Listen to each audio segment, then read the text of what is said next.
Welcome to a special Black Voices Matter episode today in celebration of Juneteenth, Pride Month, and Black freedom.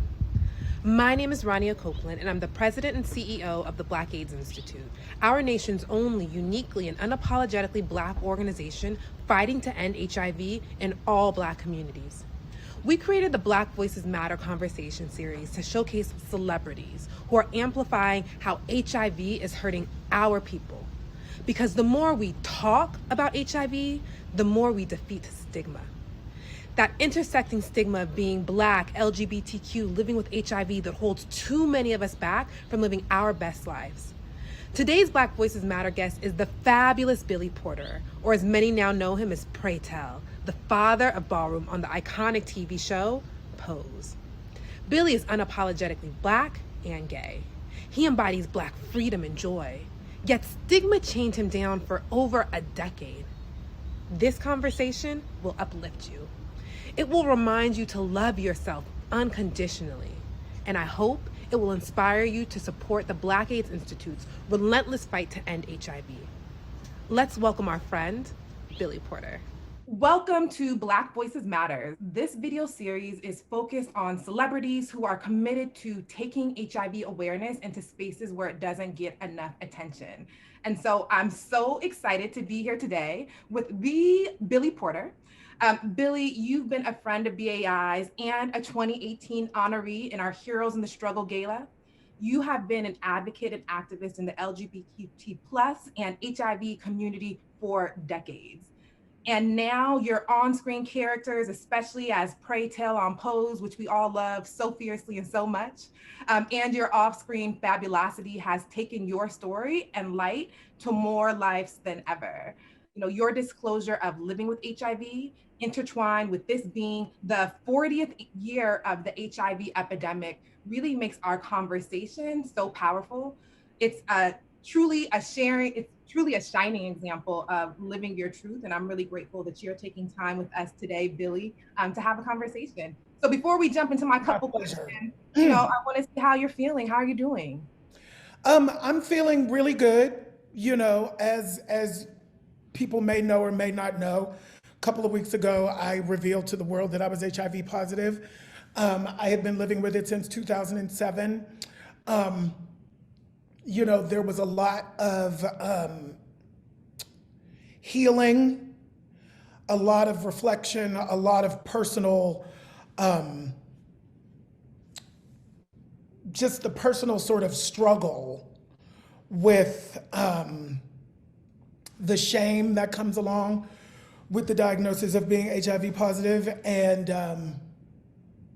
also sort of embracing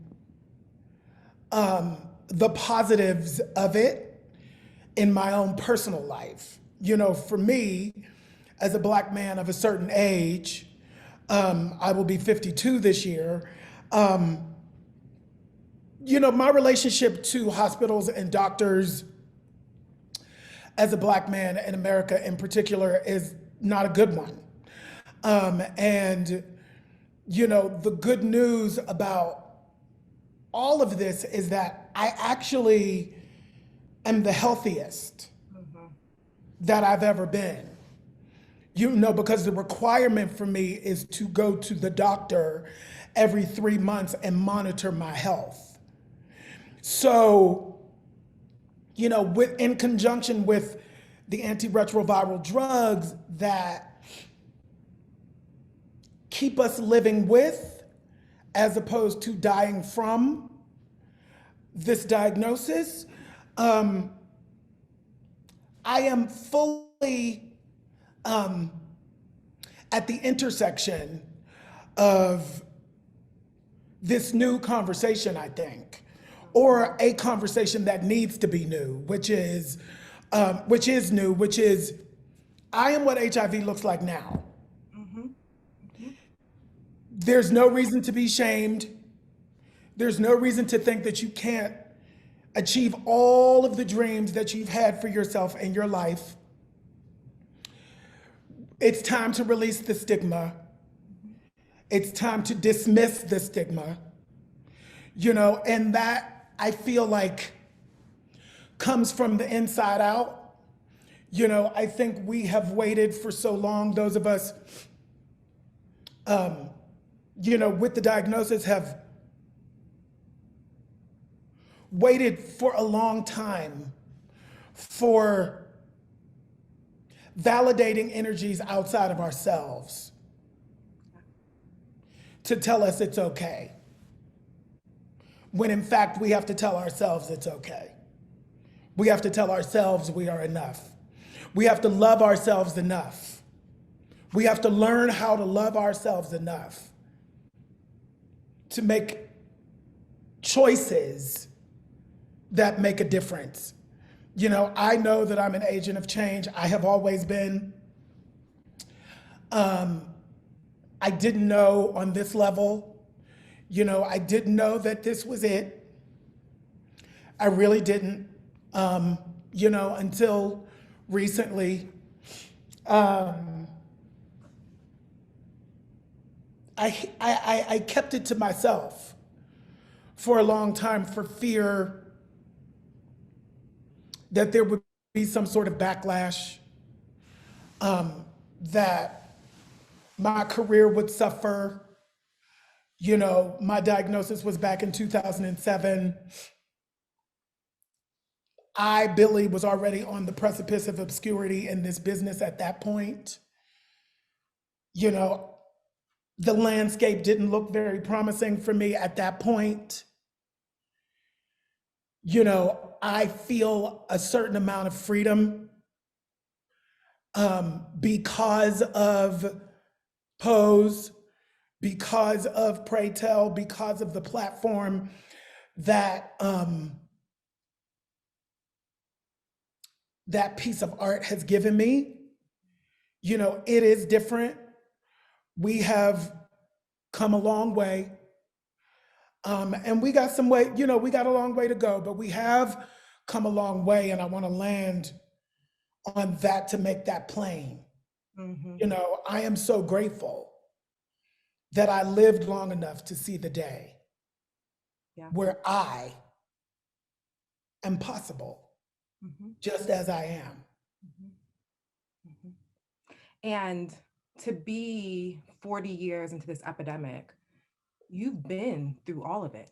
And you know how for so many people, too many people, they didn't get to this place. And even still today, you know, we're in this 40-year anniversary of this epidemic.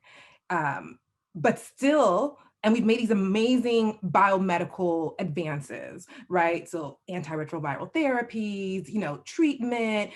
If you can find a doctor that you connect with, particularly as a Black person, as a Black man, as a queer person.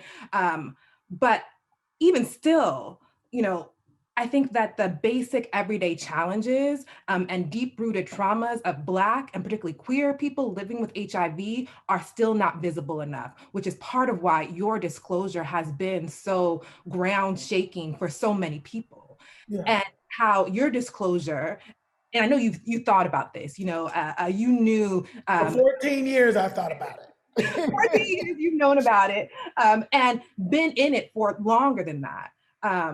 You know, how does your disclosure impact the need for our community to be seen? Well, I think one of the things that I want to say up front is that as artists, we have the power to reach inside of the hearts and souls of people, you know, and change them from the inside out with our art. That has always been my goal. I knew that early on, you know, that my art is my calling, my art is my purpose, dare I say, my ministry. You know, and the reason why I say dare I say that is because I stand at the intersection of this conversation that we need to be having out loud between the LGBTQ plus community and the Black religious community and the Black church. All of churches, but particularly for people of color, the Black church. Christianity is a religion that was placed on us by our colonizers. And use it to colonize us. and used to colonize us. You know, every indigenous culture has a two-spirit archetype Since the beginning of time. since the beginning of time. And the two-spirit archetype is AKA the creative person, the energy that is connected to the divine through the basic fact that they straddle the masculine and the feminine. The two spirit straddles the masculine and the feminine. It embraces both of those energies inside of one human being. It's been since the beginning of time. So the fact that all of these years later, after being colonized, our culture still uses the colonizers' weapons against ourselves. Mm-hmm. I've waited my whole life for somebody to say the truth, for somebody to tell the truth. I had no idea that it was supposed to be me on this level. I had no idea. Well, thank goodness. Well, yes. I mean, Thank goodness. it's also such a different time because now we're talking about we can end this HIV epidemic within our lifetimes, that we have these amazing medications. But I think that it's not until that work is done that it's not going to end in Black communities. And what we see is this widening disparity in HIV, and that Black communities are being impacted by HIV more and more, and white communities less and less, because we're not responding to, this stigma that is really driven by white supremacy, that fuels homophobia, transphobia, all those different things, and then impacts folks, right? It's really what fuels stigma. And I think one of the many powerful things about your story is that you talk about how stigma, really has hurt more than HIV itself. And I think that your kind of story, and I would love for you to tell us about how you healed from stigma, and what does that look like, and what do you encourage other folks who are struggling with this, who are considering, disclosing their HIV status, looking for support, people who are considering PrEP. HIV is a big world. What does healing from stigma look like, and what are the things that you can tell folks around, how you've healed from stigma and how other folks can do the same? Well, I am healing. I'm in the process of healing. One of the muscles that has been the strongest in my life, because it's a muscle that I've had to employ since I was 5 years old, is my compartmentalization and disassociation muscle. It's the strongest one I have. My trauma has been my engine for so long, and it's like, I just finished my memoir, so, it's coming out this fall, and I speak of it started with, at 5, my natural outward physicality was attacked. So much so that I was sent to a psychologist at 5 every Wednesday after kindergarten to be fixed. This starts at 5 years old. In Jesus' name. It starts at 5 years old. It started at 5 years old in Jesus' name. So the trauma started then, and then moved into being a survivor of sexual abuse, then moving into, at the hands of my stepfather. From the time I was 7 to the time I was 12, then to move into coming out in 1985, and I'm right in the smack in the middle of the AIDS crisis. The only thing I've ever known is trauma. The only thing Billy Porter has ever known in his life is trauma, and trauma was my engine. It served me for a really long time because that disassociation and compartmentalization muscle was so powerful that it propelled me forward. until it didn't. And, I speak of the arts as a healer. One of the things in my book that I talk about is the theme is healing trauma through art. I'm one of the lucky ones. I'm one of the blessed ones, that understands trauma in a very specific kind of way because I'm an artist. So my conscious, subconscious, unconscious engine is always to kind of dissect and open up where the trauma is from and what do we do with the trauma and how do we heal from the trauma. That's what art is about, whether it's visual, whether it's acting, whether it's singing, whether it's dance, whatever it is.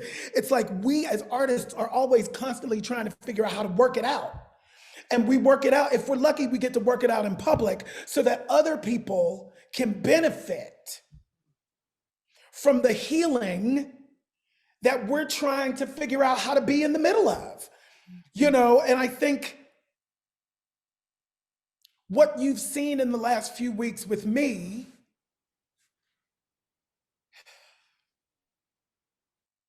is me getting to a space, a personal space, where my healing, my personal healing, is the most important. Period. I was single for a really long time. The component of not being single, the component of being married, the added component of another person now in this trauma space pushed me toward a different kind of active engagement in my healing. It demanded that I become more active in the pursuit of that healing.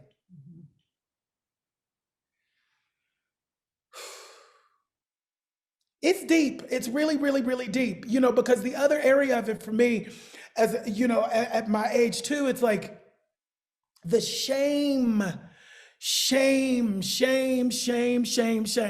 Like Cersei Lannister walking down that courtyard with that bell, shame, clang, clang, shame, cling, cling, like it's funny. And it's like, but it's like, that is really the truth. Yeah. Yeah. And shame is debilitating. Shame is destructive. Shame will destroy everything, and very often people think that success in show business and like the kind of success that I'm having and, having financial success and having sort of like the fame component added on to it, it's like the celebrity component.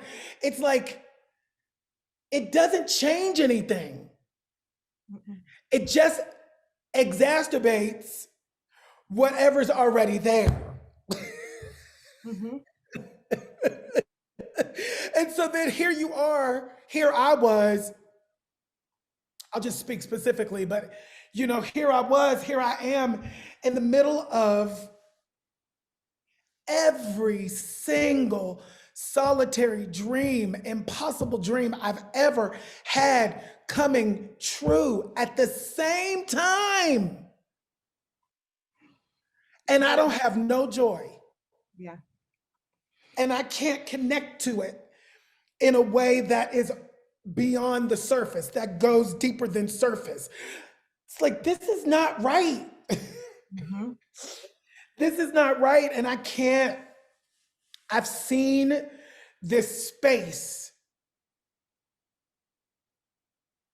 lead people to implosion too often. And I have too much work to do. To implode, there's too much work to do. For me to implode, I gotta stay grounded and I gotta stay present so that I can be available for the work that is required. We have so much work to do. And Mhm. I can't be crazy. And I can't, I can't lose my mind in the process. We need all of And the only way to do that is to heal my own self so that I can hopefully be a catalyst for the healing of others. If that's not the point, then what is? You know, I mean, that's what the last few weeks have been for me, and the release and the emotion that you're seeing is me feeling real joy, you know, for the first time in my entire life, to be releasing shame placed on me by other people, by outside energies that don't have anything to do with me and my ministry. Everybody's ministry ain't the same. And that's okay too. That's okay too. But as for me and my house, I'm here. And I'm going to tell the truth till the day I die. And telling that truth is what frees you. And the truth will set you free. And it sets you free. And that visual you gave with the chains on you and the shame is the story of too many Black folks when it comes to HIV, when it comes to sexuality. And I can't do it anymore, honey. it, I can't do it anymore. I can't hold it anymore. I can't carry it anymore. I will not. and you should not. I will not. And you shouldn't have been put in that And I situation. don't care what your Bibles say. I don't care. I And don't care. your story is allowing other people to release those chains, and the world's felt it, and that is why I think that your disclosure has been one of the most important things that's happened when it comes to responding to HIV in Black communities, and have heard from so many people who said that your story has validated that and has helped them to see how they're compartmentalizing this oppression that they experience because of who they are and the things that have happened to them, and getting free. Freedom means freedom, right? Yeah. And it's been a beautiful thing to witness. And you talked about your husband, Yes. and one of the many, many powerful things about your story around living with HIV is that your husband is HIV negative. Yes. It is literally the epitome of successful HIV treatment. You are at your peak health. You're living healthy. And then you're not passing HIV on. There's shame with that as well, and such fear that people have many times Because around. the medication makes you undetectable, makes one Mhm. undetectable, which makes it impossible for us to pass it down. We Yes. can't pass it anymore. That is the brilliance of the medication. The brilliance of the medication, the brilliance of the science that we've been working on for 40 years, that the brilliance of the advocacy that happened to make sure that folks were in clinical trials, that we were doing this research. And there's still too many people who don't know that, about viral suppression. Can you talk a little bit about what that journey has been like for you and your husband? Yeah, well, first and foremost, when I got the diagnosis, having so much trauma connected with it, I had to get educated. Mm-hmm. Even I had to get educated. Even being educated without the diagnosis is different when you get the diagnosis. It's like how you receive the information. It's easy to receive the information when you're negative, Mm-hmm. but all of a sudden you're positive and you have to receive the information that you're actually going to be okay. You're actually one of the lucky ones because you get it now. so you get to live, and you actually get to live a healthier life. And every single person who I came in contact with for those first couple of years, doctors and, and such, were all saying the same thing to me. And it took me a minute to get there. Yeah. Yeah. It took me even a minute to get there. And then, inside of my relationship, it took us a minute to get there, to understand, oh, this is actually the truth. This is real. I can't pass it, and it takes time. Like, you have to live with it. And and one has to have compassion for yourself. I think, inside of this global reckoning that we've been in, the forced quarantine, forced sheltering in place, forced slowing down. It's the first time in my life that I've ever had the luxury to slow down.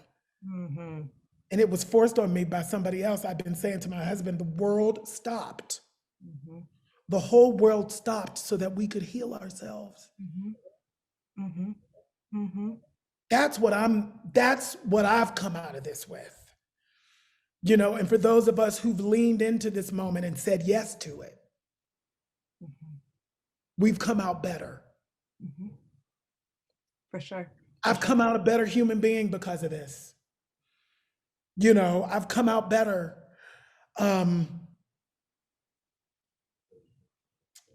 Yeah, I mean, it's day to day. It's moment to moment. It's just putting one foot in front of the other and speaking life into yourself. Even when the only thing you are receiving in your brain is negative. To practice speaking life into yourself anyway, every day. Some point it flips. Some point the law of attraction flips. I was saying on one of these talk shows I went on, in my trauma therapy, I had the time to, just really like tease apart what trauma means and how that affects, and like, and she said, you've managed to be able to, I call it the fake it till you make it component, because I've been able to speak life anyway, even though my mind was trapped all the way back in my trauma. I was still able to constantly, and I was faking it, but I was doing it anyway. Your words have power. Speak life into yourself, even if you're not connected to that speech yet. Speak it until you are. I just got there. And so many people are confused right now. They're like, what? It's like, I was talking to Gail King. She's like, what? You get nervous? And it's like, yes, I know how to present. We all know, not we all, but many of us know how to, our presentation is good. But you just lift under the hood a little bit. Put some shine on the front. But you open it. And I just hope that my journey allows for people to understand that they're not alone, and that there is no rule book to any of this. And I think that you are such a testament to that. And it's been amazing to see just in the past few weeks. You talked about how you survived the plague of HIV so you could tell your story. And, it's only a couple weeks in, you're only just starting. And your memoir, Unprotected, is released in October, which we're really excited about. It's up for pre-order now. When I saw it, I had to say, okay, I have to ask you why that title is so powerful and what should we expect?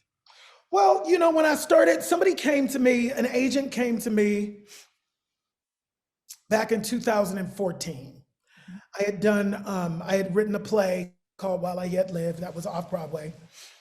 That was, you know, around the corner when I was actually performing in Kinky Boots.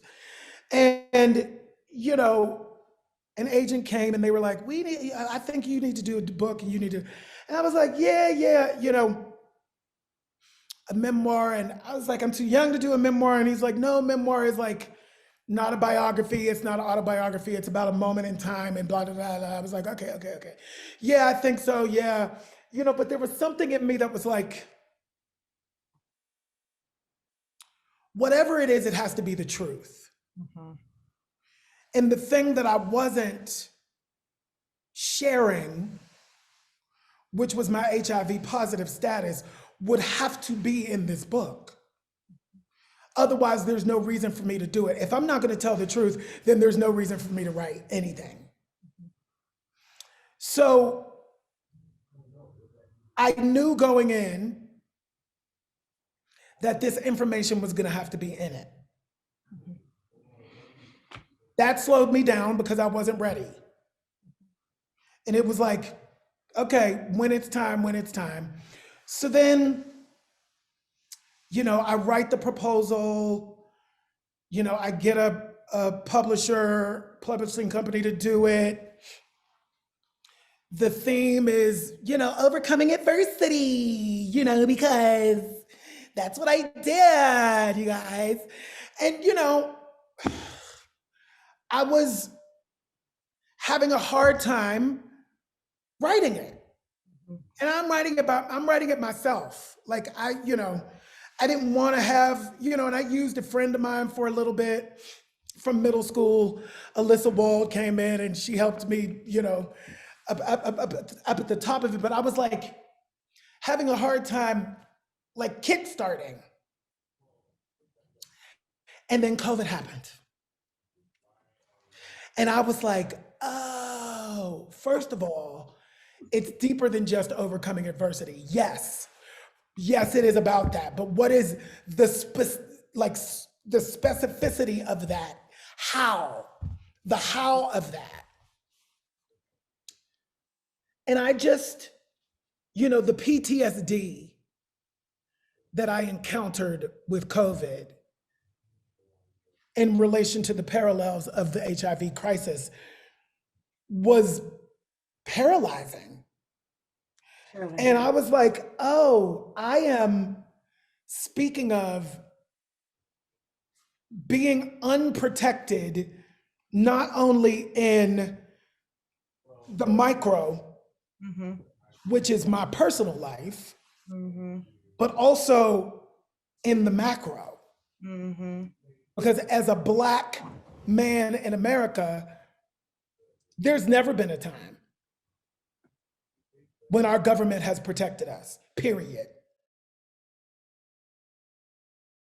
Everything that's going on right now is exactly what has been intended. And until we can have that conversation, honestly, nothing is going to change. It's set up like this. Like Stacey Abrams said, the language has to change. The systems have to be dismantled. The system is working exactly in the way it was set up to be. The system is not broken. Mm-hmm. It's not broken. Mm-hmm.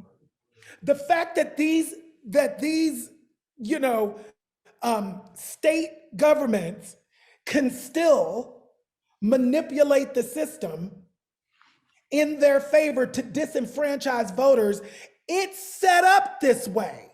Mm-hmm. It's always been set up this way. Mm-hmm. Why is that even still legal to do? Why is that even still legal to do? Because it's set up this way, y'all. Stop acting surprised. Stop being caught off guard. It's always been this, you know? And so there's a larger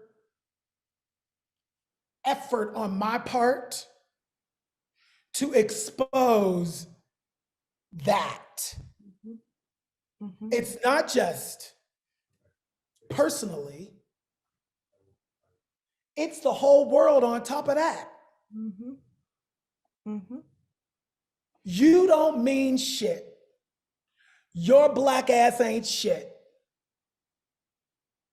And whenever you are something, we're going to make sure that we take it all away. Anytime you rise above what has been planned out for you systemically, we're going to take it back.